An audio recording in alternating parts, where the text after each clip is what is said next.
pouvoir du coup assister à la présentation de Madame Laura Damy, qui est une chercheuse à la Tour du Valat et qui va nous faire sa présentation sur le potentiel des zones humides en Méditerranée. Merci beaucoup et bonjour à tous. J'espère que vous m'entendez bien. Donc, Monsieur Basile l'a dit, je suis Laura Damy, je travaille à la Tour de Valat, qui est une station biologique basée en Camargue.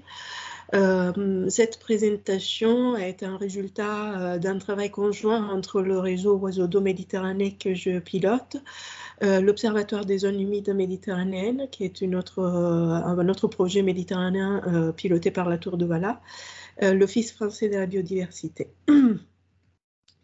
Donc, tout d'abord, une première diapo de contexte pour situer la Tour de Valat et dire qu'est-ce que c'est. Donc, c'est un institut de recherche pour la conservation des zones humides méditerranéennes qui a été fondé en 1948 en plein cœur de la Camargue par Luc Hoffmann en plein cœur de la Camargue, au sud de la France, donc entre Montpellier et Marseille.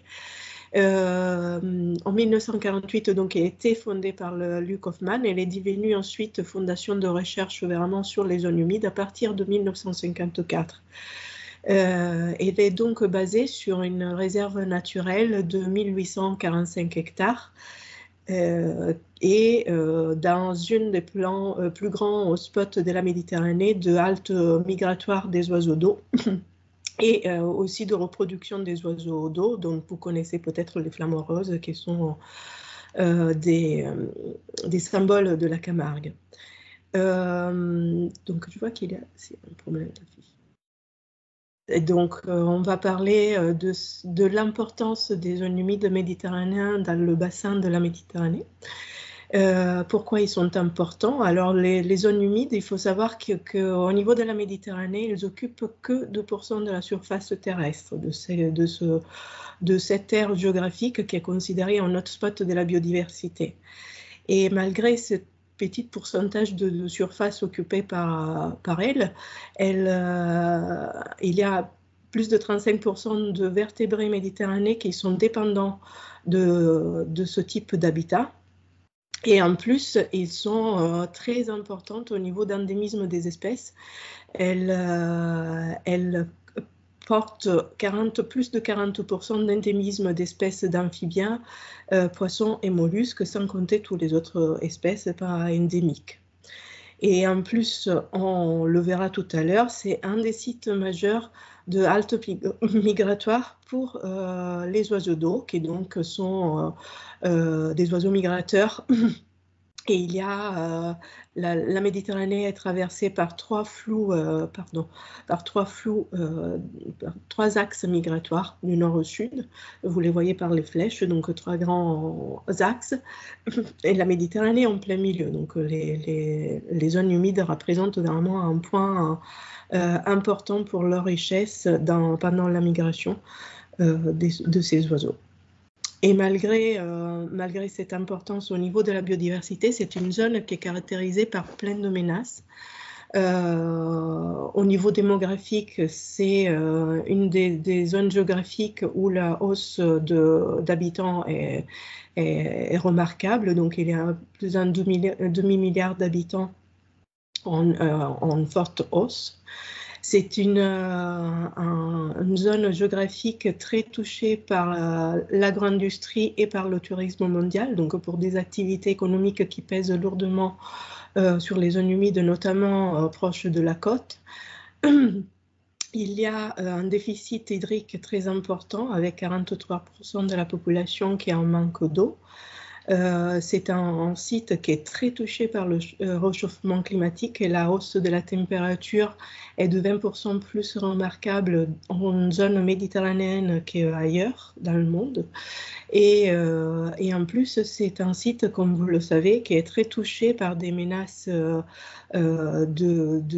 gouvernance affaiblie par les conflits, les crises économiques et une forte migration humaine aussi, avec des réfugiés qui se déplacent aussi également, donc par cette situation sociale très difficile. Et donc, en remarquant toutes ces menaces qui pesaient sur les zones humides déjà à partir de 1970, pardon, différents pays ont décidé de créer et signer une convention. C'est la convention Ramsar, signée donc à Ramsar en 1971 pour la précision. C'est une convention qui a pour mission la conservation et l'utilisation rationnelle des zones humides par des actions locales, régionales et nationales, et par la coopération internationale en tant que contribution à la réalisation du développement durable dans le monde entier. Donc à l'état actuel, il y a 172 pays qui sont signataires de cette convention, donc ils s'appellent parties contractantes. Ça concerne donc 2435 zones humides qui sont appelées, donc une fois qu'ils rentrent dans cette convention, ils sont appelés zones humides d'importance internationale, ZHII, on dit en acronyme, et une surface totale, comme vous voyez, qui concerne plus de 254 millions d'hectares. Donc, pour entrer dans le critère, dans la convention Ramsar, un site humide doit répondre à des critères, au moins un des 9 critères de la convention. On les verra plus tard dans le spécifique, mais juste pour vous dire que parmi ces 9 critères qui permettent à un site humide d'être éligible à la convention Ramsar, il y en a 2 qui sont totalement spécifiques aux oiseaux d'eau, et un autre qui est très facilement applicable aux oiseaux d'eau plus qu'à d'autres espèces. On verra aussi pourquoi tout à l'heure. Et donc, un petit juste rappel, les oiseaux d'eau, qu'est-ce que sont? Ça concerne 32 familles et 900 espèces qui dépendent donc écologiquement des zones humides au moins pour une partie de leur vie, de leur cycle vital, et qui donc se déplacent par des flux migratoires plus ou moins longs pour accéder à l'eau. Et donc, ces oiseaux migrateurs occupent les zones humides, que ce soit pour la reproduction, l'halte migratoire ou pour l'hivernage. Il y a différents moyens d'étudier les oiseaux d'eau. Ça implique quand même des grandes collaborations internationales, justement parce qu'il y a ce flou, ce déplacement sur différents pays de la planète. Et donc, ces suivis peuvent être soit le suivi de la reproduction, soit des programmes de bagages, soit des suivis de tableaux de chasse, ou plus facilement, on va en parler plus spécifiquement, les comptages internationaux coordonnés. Donc, c'est de ça qu'on va parler, parce que ces comptages nationaux, ça s'appelle en général le dénombrement international des oiseaux d'eau, donc l'acronyme est le DIEE. C'est un programme historique piloté au niveau mondial par Wetland International, qui mobilise plusieurs bénévoles ou professionnels. C'est réalisé chaque année à la même période, c'est-à-dire au mois de janvier, lorsque les oiseaux ont des concentrations beaucoup plus importantes sur les zones humides. Et donc, vu que les oiseaux d'eau sont rattachés aux zones humides, sont faciles à compter à cette période, permettent de fournir des estimations pas seulement sur l'état des populations des oiseaux d'eau, mais aussi sur l'état de conservation des zones humides. Et comme je le disais, c'est un programme de suivi très vulgarisé, donc présent dans le monde entier, qui mobilise plus de 15 000 observateurs bénévoles professionnels sur plus de 25 000 zones humides comptées chaque année, et donc permettent ces évaluations de taille de tendance de population des oiseaux d'eau, mais aussi de l'importance des zones humides au niveau mondial, en contribuant donc à différentes accords et conventions internationales de protection, soit des habitats, soit des espèces. Donc, par exemple, Ramsar, on en a parlé tout à l'heure, et vous voyez que c'est une convention qui a concerné de plus en plus de zones humides à partir notamment de l'année 2000. Il y a eu une hausse dans la saisie de ces sites Ramsar dans la convention. mais ça concerne aussi ces données d'oiseaux d'eau rentrent tout autant dans des conventions qu'on connaît peut-être encore plus, comme la Convention de Berne, les directives d'oiseaux et d'habitat, et l'accord sur la conservation d'oiseaux d'eau Afrique et Eurasie, qui permet le contrôle des activités de chasse au niveau international. Et donc, ces mesures de protection ont porté au fur et à mesure des années leurs fruits. Et comme vous le voyez, au niveau international, on peut voir qu'ils ont eu un impact très fort sur l'indice d'abondance des oiseaux d'eau, qui ont une progression nette au fil des années, et donc ils ne sont qu'en progression, ce qui est très positif. Cette augmentation est spécifique à certaines espèces et rencontrée pour certaines espèces aussi au niveau national par ces mêmes comptages dont on parlait, pilotés en janvier et coordonnés par la LPO au niveau national. Et c'est un des rares succès de l'histoire de la conservation.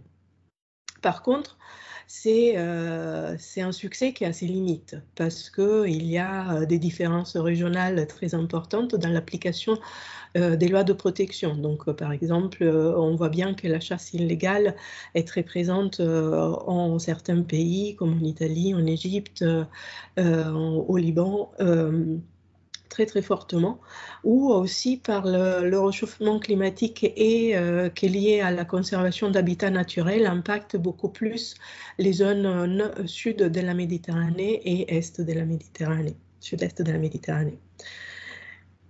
Donc on voit bien l'importance de ces sites Ramsar, qui peuvent jouer pour la protection des habitats et des espèces qui sont liées, comme les oiseaux d'eau. Et donc, on a décidé conjointement à l'Observatoire des zones humides méditerranéennes d'étudier quel potentiel il y avait d'autres sites humides, d'autres zones humides en Méditerranée qui pouvaient rentrer dans cette convention et qui donc pouvaient être le fruit d'une protection. Pour aussi protéger non seulement les zones humides, mais aussi toutes les espèces qui y sont rattachées. Et donc, cette étude a été rendue possible aussi grâce à un travail d'amélioration des données qui a été effectué par le réseau Oiseaux d'eau Méditerranée depuis 2012 à 2017, en collaboration avec les 5 pays nord-africains. Vous voyez les logos des partenaires tout en bas, qui ont travaillé lourdement pour pouvoir permettre non seulement d'améliorer la quantité et la qualité des données à partir de 2017 et dans le futur, mais aussi de reprendre les données historiques qui n'étaient pas présentes dans les bases de données de l'AEWA et de Wetlands et permettre donc aux mises à jour de toutes les conventions et évaluer vraiment l'état de population, bien sûr, pour effectuer des constats sur leur statut, mais aussi les zones humides, de contribuer aux connaissances par rapport au statut aussi des zones humides au niveau international. Et donc là, vous voyez plus dans le détail l'amélioration qui a été faite sur ces données. Et vraiment, c'est cette amélioration de l'intégration des données historiques et aussi de l'amélioration des données présentes qui a permis de participer avec les autres pays de la Méditerranée et analyser plus finement ce qui se passait au niveau des sites de comptage. Donc là, vous avez une carte qui représente avec les points noirs, j'espère que vous les voyez bien. Ils sont tout petits, mais il y en a beaucoup. C'est tous les sites qui ont été comptés. Donc avec un filtre qu'on a appliqué pour être un peu plus rigoureux, on a appliqué, c'est-à-dire là, vous ne voyez pas tous les sites comptés, mais vous voyez que les sites qui ont été au moins 3 fois entre 90 et 2017, qui est la période de cette étude en particulier dont on va parler. Donc, en bleu, vous voyez par contre les sites qui sont déjà inclus dans le réseau Ramsar. Par contre, sous tout critères confondus, c'est-à-dire pas seulement avec les critères qui concernent les oiseaux d'eau, mais aussi ceux qui concernent les plantes ou d'autres paramètres que la Convention prend en considération. Et donc, nous, on voulait évaluer par rapport au point noir, donc les sites comptés, s'il y avait un potentiel de ces sites-là à rentrer dans le réseau Ramsar au titre des oiseaux d'eau à travers les données de comptage. Et donc là, on a appliqué donc pour faire ça, on a utilisé les 3 critères dont j'ai parlé tout à l'heure, c'est-à-dire le critère 5 et 6 qui sont vraiment spécifiques aux oiseaux d'eau et le critère 2 qui est plus général sur les espèces menacées. Donc ces critères-là, tels qu'ils sont écrits sur la Convention, ils sont d'une interprétation assez humaine, c'est-à-dire qu'on peut donner une interprétation qui est un peu, chacun peut l'interpréter d'une façon très différente. Donc par exemple, le critère 5, qui est le premier spécifique aux oiseaux d'eau, je vous le lis, il dit « Une zone humide devrait être considérée comme un site d'importance internationale si elle abrite naturellement 20 000 oiseaux d'eau au plus ». Donc cet habituellement est présent aussi dans le critère 6 et dans le critère 2 pour les espèces menacées. Habituellement, scientifiquement ne veut rien dire, donc ça peut être habituellement, ça peut être une fois sur 2, une fois sur 10, qu'est-ce que c'était? Chacun peut l'interpréter d'une façon différente. Donc on a essayé d'appliquer des paramètres un peu plus stricts et on en a fait 3 pour évaluer l'importance de ces sites avec une souplesse plus ou moins stricte d'interprétation de cet habituellement.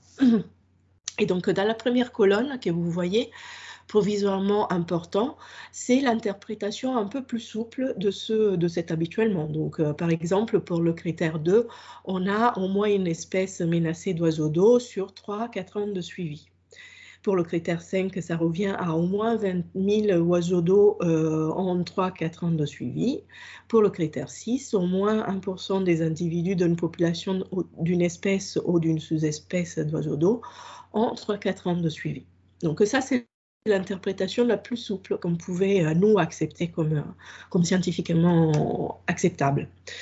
Dans la colonne au milieu, important, vous voyez une interprétation légèrement plus stricte et qui est souvent celle qui est un peu plus utilisée, mais pas partout. Mais en tout cas, c'est l'interprétation la plus classique. C'est, par exemple, pour le critère 2, qu'au moins une espèce menacée d'oiseaux d'eau soit présente sur 5 ans de suivi. Pour le critère 6, qu'au moins au plus 20 000 oiseaux d'eau soient présents sur 5 ans de suivi. Et pour le critère 6, qu'au moins 1% d'individus d'une population d'une espèce sous-espèce d'oiseaux d'eau sur 5 ans de suivi soient présentes. Et puis on a décidé de faire encore, d'aller un peu plus au-delà, d'appliquer un critère, enfin un paramétrage un peu plus strict pour appeler ça les super critères, les super sites avec une importance très très forte, c'est-à-dire qu'on a dédoublé la lecture, l'interprétation de ces critères. Et donc on a donné par exemple, au critère 2, il fallait qu'il y ait au moins 2 espèces au lieu de une menacées d'oiseaux d'eau sur 5 ans de suivi. Pour le critère 5, qu'il y ait au moins 40 000 au lieu de 20 000 d'oiseaux d'eau sur 5 ans de suivi. Et pour le critère 6, qu'il y ait 1% d'individus de 2 au plus population d'une espèce sous-espèce d'oiseaux d'eau en 5 ans de suivi, au lieu de seulement une espèce. Et donc, en appliquant ces critères, on voit qu'avec l'interprétation la plus classique, on va dire, celle qu'on disait important, c'est-à-dire celle du milieu, avec au moins une espèce d'oiseaux d'eau menacés d'oiseaux d'eau en 5 ans, 20 000 oiseaux d'eau sur 5 ans, ou plus un minimum 1% d'individus d'une population d'une espèce. il y a, il y a au moins 161 sites potentiels qui peuvent être inscrits à cette convention Ramsar et donc être considérés comme zone d'importance internationale. Vous voyez en rouge, c'est effectivement, en rouge et bleu, c'est la somme de tous les sites qui répondent à cette interprétation du critère, mais en rouge, on voit ceux qui ne font pas encore partie du réseau Ramsar. Là, dans ce graphique, on voit clairement qu'il y a une interprétation plus souple, donc qui est souvent utilisée, c'est-à-dire que sur 3-4 ans de suivi, les critères qu'on avait dit, les critères 2, 5 et 6, sont applicables. Et donc, dans ce cas-là, toujours en rouge, on voit les sites qui ne sont pas actuellement intégrés au réseau Ramsar, mais qui pourraient l'être si on interprète de cette façon les critères. Et puis le super critère, celui qui était le plus sélectif, bien sûr, il fait une sélection qui est majeure, donc on a un résultat qui est moindre, mais qui est quand même assez important.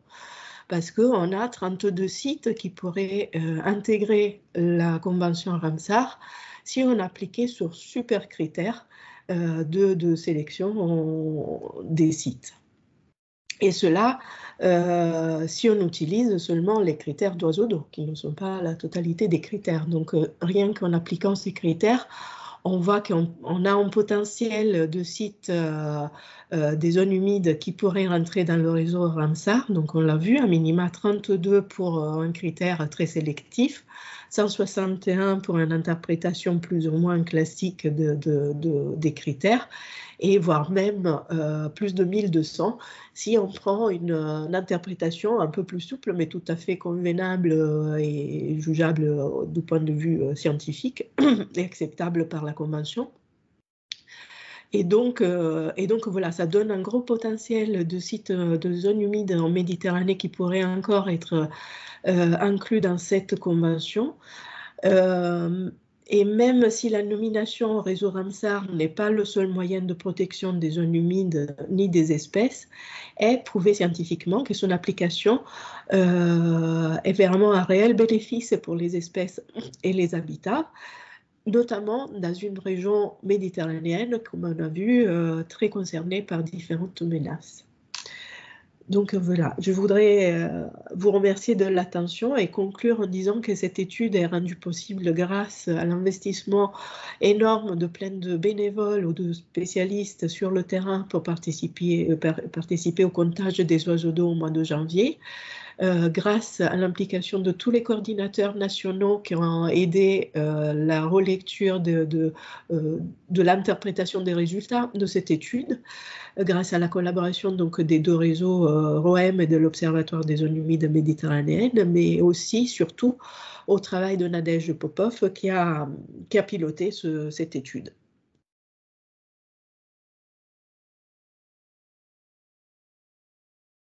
Voilà, je vous remercie. Et j'arrête peut-être le partage de l'écran. Et je suis à votre écoute. Donc merci Madame Damy. Maintenant on va passer aux questions, s'il y a des questions dans la salle ou sur le chat. Oui. Alors moi j'ai pas accès au chat, alors je vais plutôt parler. Mais déjà merci beaucoup, c'était une présentation très intéressante. Et je me posais la question par rapport aux critères que vous avez présentés. Ça parlait d'un certain nombre d'oiseaux qui seraient recensés.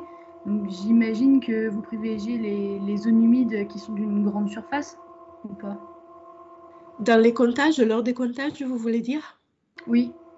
Lors des comptages, non, c'est pas privilégié que les sites connus pour avoir un grand nombre d'oiseaux, parce que souvent des paramètres écologiques ou humains font qu'un site qui est très largement reconnu pour être hôte de beaucoup d'oiseaux d'eau, ne l'est pas à une année X, donc on ne peut pas se limiter que là. Bien sûr, s'il y a vraiment une pénurie de ressources pour pouvoir compter beaucoup de sites, on se concentre notamment sur les sites Ramsar, justement. Mais cela ne donnerait pas, du coup, ne donnerait pas une interprétation après de l'importance des sites autres que Ramsar. Donc, on essaye vraiment de compter tous les zones humides, ce qui est un grand effort au niveau de ces bénévoles que justement j'ai remerciés, parce que tout en France que dans les autres pays, c'est vraiment beaucoup de zones humides. Vous l'avez vu, c'est plus de 25 000 zones humides au niveau du monde, mais en Méditerranée, c'est la plus grosse concentration. Donc non, on ne se concentre pas, même si les sites qui accueillent beaucoup d'oiseaux d'eau, bien sûr, ils sont forcément comptés en priorité peut-être, mais ce n'est pas que ces sites-là.